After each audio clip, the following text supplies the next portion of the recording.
তবে এই সিঙ্গেল রোডটা মোটামুটি আগে যা ছিল খারাপ সেরকমই হয়ে গেছে, যেটা ভাবছিলাম সেটা নয়। প্রচুর গাড্ডা, প্রচুর গাড্ডা, সিগন্যাল নেই, সিগন্যাল গান্ডু। So welcome to Kaliachak. কি ম্যাসমারাইজিং ভিউ! এইসব জায়গাগুলো যে কবে 4 লেন হবে ভগবান জানে। এত টোটো এখানে, মানে রীতিমতো মনে হচ্ছে না কোনো ন্যাশনাল হাইওয়ের ওপর থেকে বাইক চালাচ্ছে।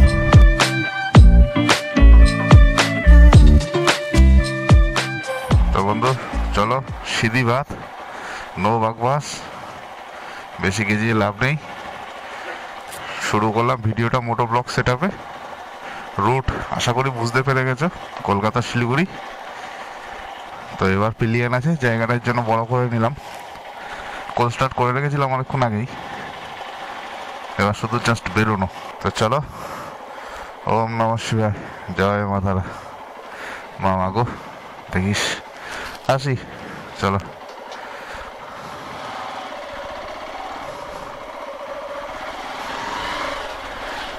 তো বন্ধু আমার বাড়ি থেকে শিলিগুড়ির দূরত্ব হচ্ছে প্রায় 600 কিলোমিটার। 600 পুরো না, একটু কম। তো স্টার্ট করলাম হচ্ছে প্রায় 4:45-র সময়, এখন সময় হয়ে গেছে 3:53। আর এখান থেকে আমরা যাব এখন গড়িয়া স্টেশন। গড়িয়া স্টেশন থেকে একটুখানি চা খাবো, চা খেয়ে তারপরে NH-34 ধরবো। বন্ধু তোমরা সবাই জানো রায়গঞ্জ বাইপাস আর বহরমপুর বাইপাস সবই চালু হয়ে গেছে। আর এটা আমার 6th টাইম শিলিগুড়ি। আর রুট আমার ওইটাই থাকবে, এছাড়া তো আর কোনো রুট নেই। সাউথ কলকাতা থেকে যারা যায়, সাউথ কলকাতা না অ্যাকচুয়ালি কলকাতা, বারাসাত, বহরমপুর, সব জায়গা থেকে যেখানে যা যায়, যেই যাক না কেন রুট আমাদের ওইটাই, কলকাতা শিলিগুড়ি NH-34 কিংবা NH-12। ক্রস করছি এয়ারপোর্ট 1 নম্বর গেট। আর এখান থেকে তো এখন সম্ভবত রাইট টার্ন দেবে, হ্যাঁ দিয়েছে। আর সময় হয়ে গেল 4:45। আমার বাড়ি থেকে পুরো পাক্কা 1 ঘন্টা লাগে, তার মধ্যে একটু দাঁড়িয়ে ওই চা ফা খেয়েছিলাম। তো এবার একটু 1 ঘন্টার একটু কম লাগলো, তার কারণ হচ্ছে কি সিগন্যালগুলো আমি আজকে ম্যাক্সিমামটাই গ্রিন পেয়েছি। তো আমার আগে আরও 2-3 জন আছে, সব নর্থ বেঙ্গল যাচ্ছে, সব পিলিয়ান নিয়ে।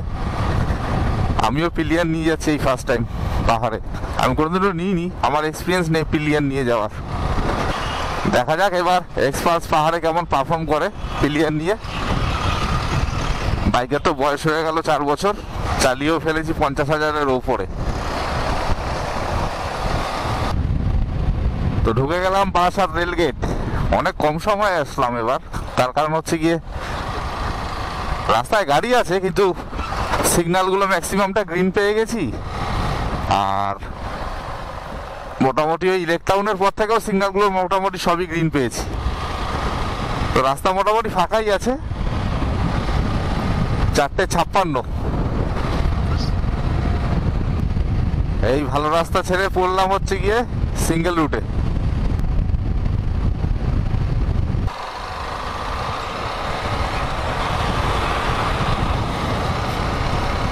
তবে এই সিঙ্গেল রোডটা মোটামুটি আগে যা ছিল খারাপ সেরকমই হয়ে গেছে, যেটা ভাবছিলাম সেটা নয়।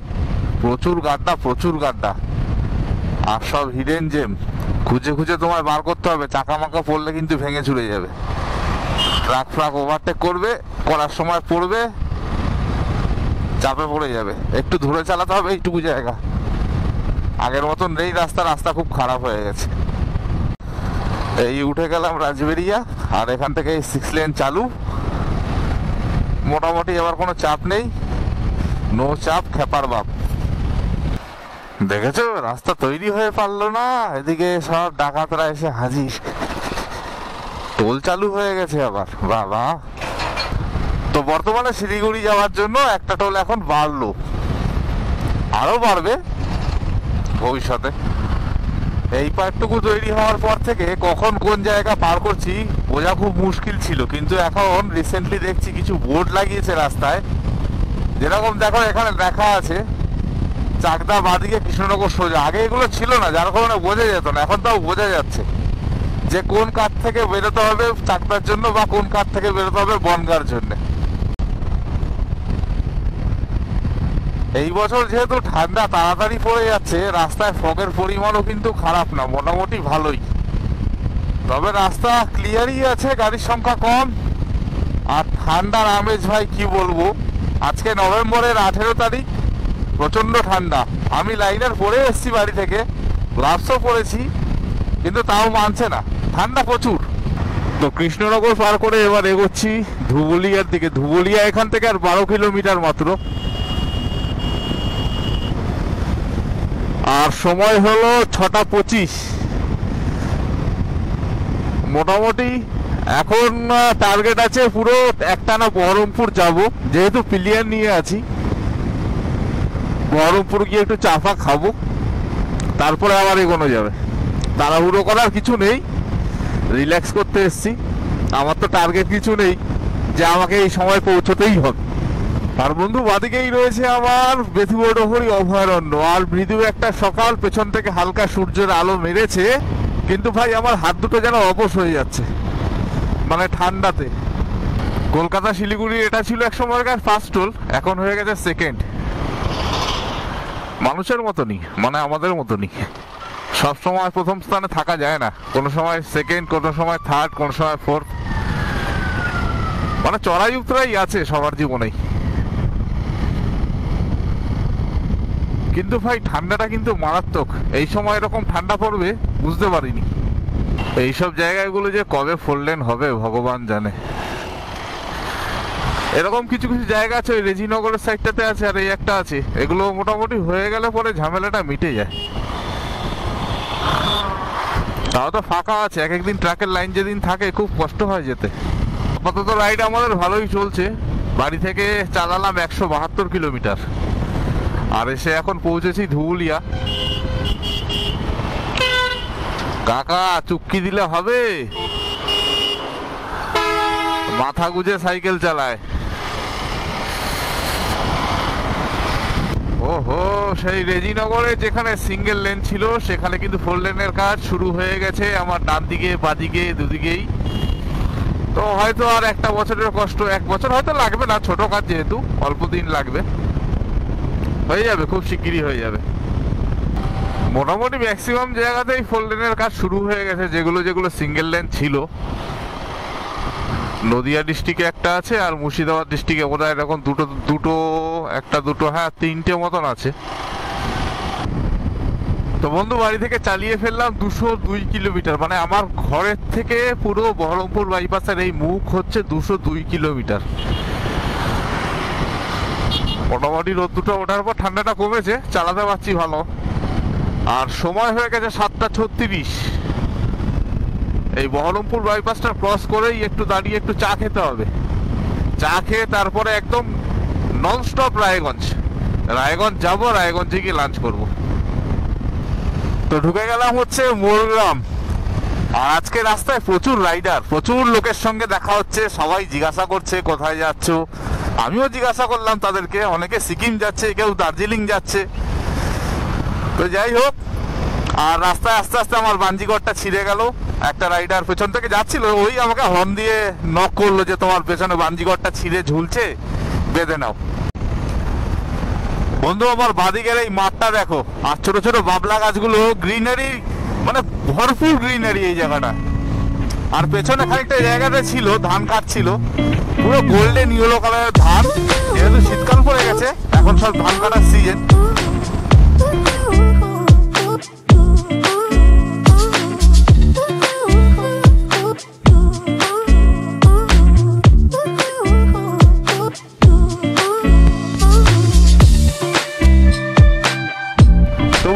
প্রতিবারের মতন এবারও ফারাক্কা ব্রিজ ফাঁকা পেলাম।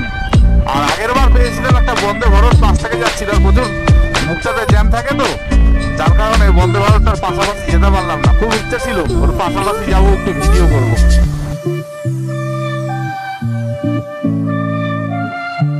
Welcome to Malda district.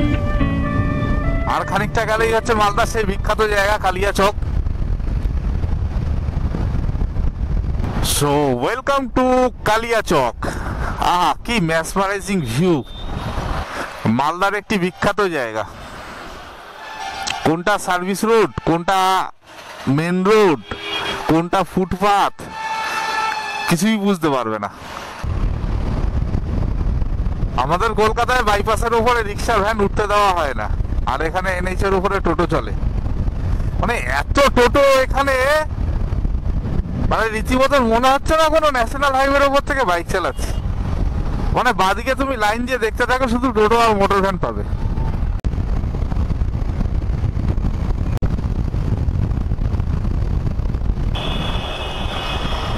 Signal নেই, সিগন্যাল গান্ডু।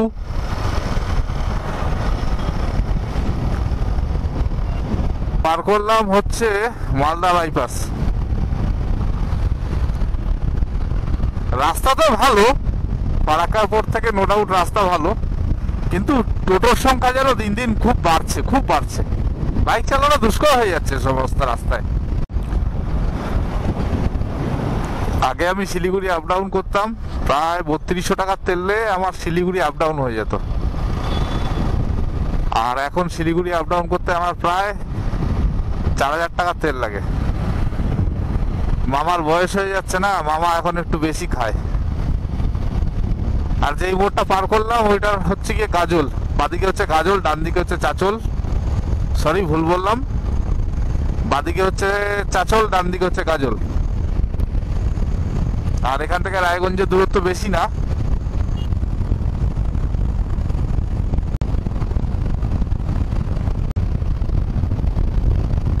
बोलते बोलते नाम बताते बताते इटाहार आ गया जी।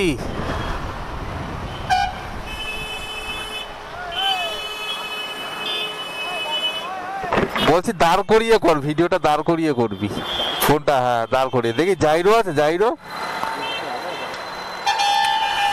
কই গো বর্দা?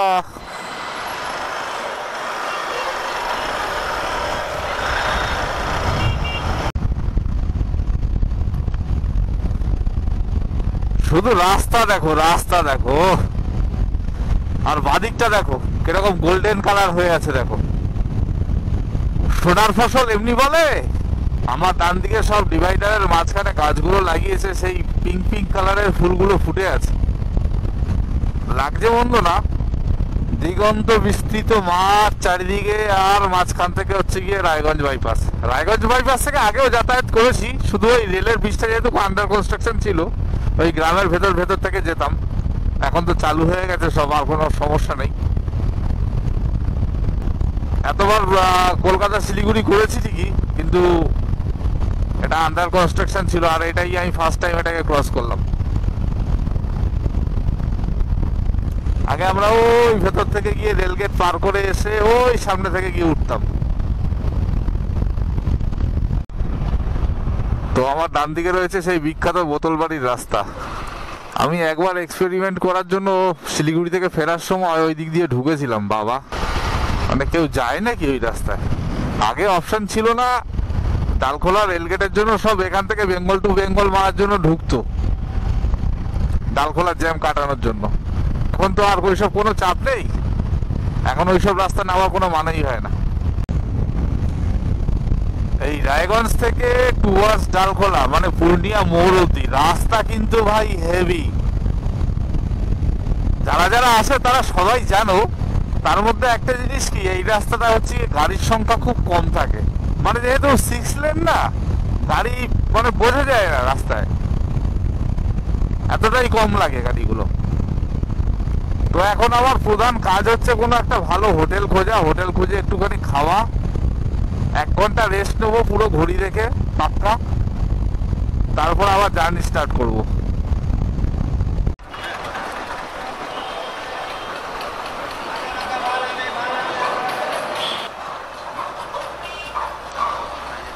তো এই পূর্ণিয়া মোড় ক্রস করে আমি রাইটটা নিয়ে নিলাম, আর এইখান থেকে নিয়ে আমার এখন প্রধান কাজ হচ্ছে কি, আমার এখানে খাবার কিছু খুঁজতে হবে। কেননা টাইম হয়ে গেছে 12টা 38, সকাল থেকে আমি কিছু খাইনি। 12টা 38 হয়ে গেল, মোটামুটি ভালোই এসছি। 12টা 38 মানে 12:30টার মধ্যে পূর্ণিয়া মোড় ক্রস করে গেছি, মানে ভালোই। সামনে অক্টোপাস ধাবা আছে, অক্টোপাস ধাবায় খাওয়া যায়, কিন্তু একটু রেটটা বেশি। অসুবিধা নেই, দেখি কি বলে, যাই। তো চলে এলাম এই অক্টোপাস ধাবায়, দেখি এখানে কি খাওয়া যায়। একবার তো দাঁড়িয়েছিলাম শুধু কোল্ড ড্রিঙ্কস খাওয়ার জন্যে, খাবারের রেট ফেট এখানে একটু বেশি। তো চলে আসলাম অক্টোপাস ধাবায়, আর এই হচ্ছে বাইক, এই হচ্ছে এখানকার ভাইব। একবার দাঁড়িয়েছিলাম লাস্ট টাইম কোল্ড ড্রিঙ্কস খাওয়ার জন্য, তো কোল্ড ড্রিঙ্কস খেয়ে চলে গেছিলাম। তো এখানে সব বাইকার্সরাই আসে কম বেশি, ভালো খারাপ নয়। তো টাইম হয়ে গেছে এখন 1টা, আর পূর্ণিয়া মোড় ছেড়ে চলে এসেছি। আর এখান থেকে আর ম্যাক্সিমাম 120 বাকি আছে। তো আশা করি 4টের মধ্যে অনায়াসে ঢুকে যাবো। মাঝখানে যাওয়ার সময় একটু চা বাগানে দাঁড়াবো, আর 2-4টে ছবি তুলবো, দেন শিলিগুড়ি। চলো দেখা হবে মোটো ব্লগ সেটআপে। সেই লাঞ্চ করে বেরোনোর পর থেকে কিন্তু রাস্তা প্রচণ্ড খারাপ, মানে ছোট ছোট বড় বড় সব রকম গাড্ডা পাবে এখানে, তাও খানিকটা তাপ্তি মারা আছে মাঝখানে, পেছনে তো প্রচুর গাড্ডা এবং সামনেও আছে। আমি লাস্ট টাইম যখন এসেছিলাম এই রাস্তাটা খুবই খারাপ ছিল, এই তাপ্তিগুলো মেরেছে, আর পেছনে তো জঘন্যতম অবস্থা, মানে একটু 19-20 হলেই ব্যাস গেল। তো এন্টার করে গেলাম বিহারে, পেছনে ছিল এই ফ্লাইওভারটা, মার্ক করে নাও। পূর্ণিয়া মোড় থেকে যে রাস্তাটা ডান দিক নেবো শিলিগুড়ি যাওয়ার জন্যে, এই রাস্তায় একটা ফার্স্ট ফ্লাইওভার পড়বে, যেটাতে এখন আমি আছি। এই ফ্লাইওভারটার ঠিক আগেই হচ্ছে গিয়ে বিহারের চেকপোস্ট। রাস্তাটা মোটামুটি ভালো খারাপ করতে করতেই যাচ্ছি, কিন্তু ম্যাক্সিমামটাই দেখলাম আপাতত খারাপ। আমি এরকম রাইডে বেরোলে মোটামুটি ভাত দুপুরবেলা খেতে চাই না, খাই না বলতে গেলে, রুটিটাই খাই। গেলবার এপ্রিল মাসে এসে ভাত খেয়ে আমার এত ঘুম পাচ্ছে, রায়গঞ্জ থেকে আমি মানে ওই অক্টোপাস ধাবা, ওই ডালখোলাই বলতে পারো, ওই অবধি যে কত কষ্ট করে এসছি, মানে চোখ লেগে যাচ্ছিল এরকম না, মানে শরীর যেন ছেড়ে দিয়েছে। মানে একটা বিছানা পেলে ভালো হয় আর কি। হ্যান্ডেল যতক্ষণ আমার হাতে আছে ততক্ষণ চোখ বন্ধ হবে না, চাপ নেই কোনো। তো ফাইনালি খারাপ রাস্তাটা শেষ হলো বাবা, আর এই ভালো রাস্তাটা পেলাম ইসলামপুর বাইপাস। বাঁদিকে ঢুকে গেছে ইসলামপুর সিটি, हम लोग जाएंगे सीधा।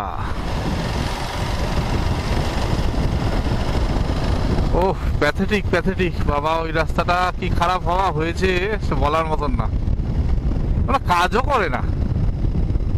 এক্সপালস বলে বেঁচে যাই ভাই, না অন্য কোনো বাইক হলে তো আমার গান ফেটে যেত। সেদিন তো ট্রাকে করে গরু নিয়ে যেতে দেখেছি, এখন দেখো শুয়োরও নিয়ে যায়, দেখো সব শুয়োর, আর সেরকম ভয়ানক গন্ধ বাবা।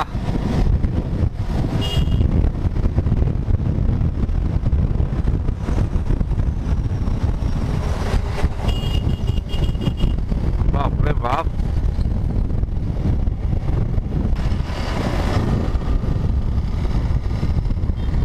এগুলো কিন্তু সব তেজপাতা, তেজপাতা শুকিয়েছে।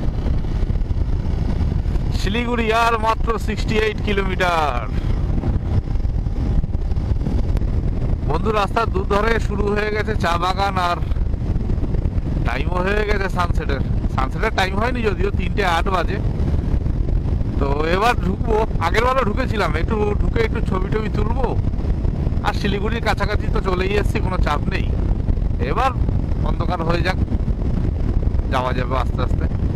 তবে আমার কোনো হোটেল বুকও নেই, ওই গিয়ে খুঁজে নেবো কাবরেল মোড়ের আশেপাশে কোথাও, মেন রোডের পাশেই থাকবো, বেশি ভেতরে ঢুকবো না। কাবরেল মোড়েই থেকে যাবো, ওখানে 3-4টে হোটেল আছে, আশা করি একটা না একটা রুম তো খালি পেয়ে যাবো, দুজন মানুষ, কোনো ব্যাপার নেই। তো বন্ধু বাদিকে শুরু হয়ে গেছে সুন্দর সুন্দর সব চা বাগান, দেখো ছাপড়ি দেখেছো কত বড়।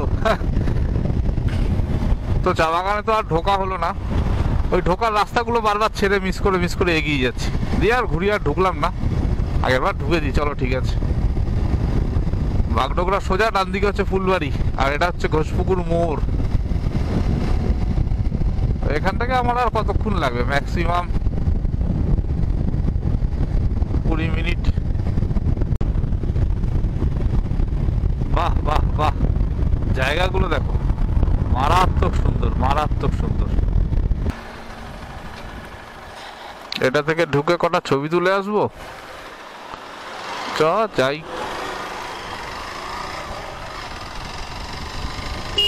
তো চা বাগানে আমরা অনেক ছবি টবি তুলে নিলাম, এবার বেরিয়ে গেলাম হোটেলের দিকে। বাগডোগরা 8। চলো তাহলে একবারে দেখি কোথায় হোটেল পাওয়া যায়। হোটেলগুলো তো খুঁজতে হবে। আমি যেখানেই যাই অত হোটেল ফোটেল বুক করি না ভাই, যাই সোজা খুঁজে নিই, তাতে আমার 2 পয়সা কম হয়। আজ অব্দি একবার, মাত্র একবার শুধু পাইনি এক জায়গায়, সেটা হচ্ছে তিনচুলেতে গিয়ে হোটেল পাইনি। ওরা দেয় না, ওরা ফ্লাইং কাস্টমারদের হোটেল দেয় না আগে থেকে বুক না করলে, ওটা নাকি ওদের নিয়ম। বাকি সময় সব জায়গায় সব সময় হোটেল আমি পেয়ে গেছি, হোটেল বলো হোমস্টে বলো সব জায়গায় পেয়ে গেছি। তো বন্ধুরা, শিলিগুড়িতে আরো একবার তোমাদের স্বাগত জানাই। এইসব রাস্তা কি ছিল, কত কষ্ট করে এইটুকু জায়গায় আসতাম জানো। এখান থেকে নেবো আমি রাইট টার্ন, বাদিকটা চলে গেছে হচ্ছে পানি ট্যাঙ্কি, ওখান থেকে তুমি নেপাল ঢুকতে পারো।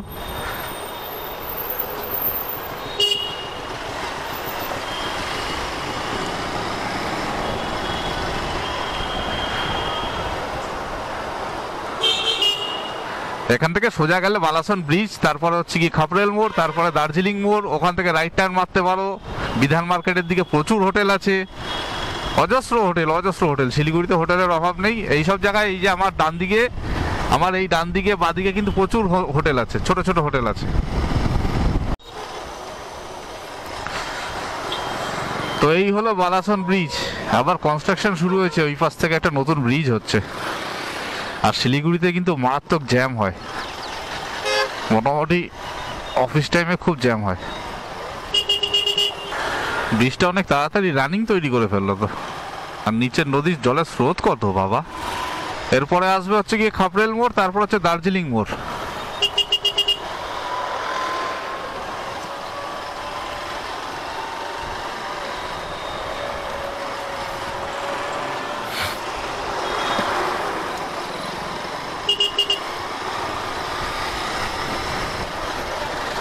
চলে এসছি আমার ডেস্টিনেশনে। এইখান থেকে পুরো সেবক রোড অব্দি কিন্তু লম্বা কনস্ট্রাকশন চলছে, লম্বা।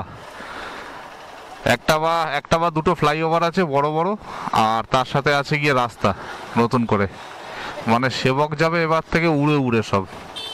আর এখানকার গাড়িগুলো যা চালায় সেবক রোডে, আর এইসব রাস্তা নতুন হয়ে গেলে কি করবে আমি তাই ভাবছি। চল ভাই।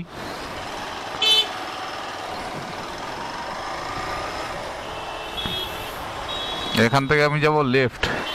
এখানে একটা হোটেল আছে, লাস্ট টাইম থেকেছিলাম, নাম্বার ফাম্বার নেই, দেখি জায়গা পাই কিনা রাতটা কাটানোর মতন।